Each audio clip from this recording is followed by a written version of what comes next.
विंदा करंदीकर यांची खूप छान अशी कविता आपण बघूया आता.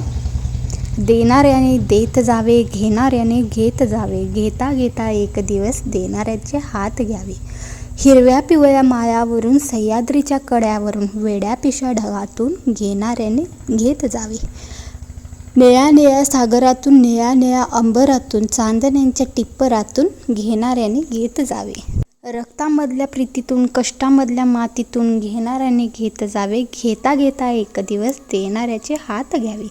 आता या कवितेचा अर्थ काय आहे तर दानशूरता.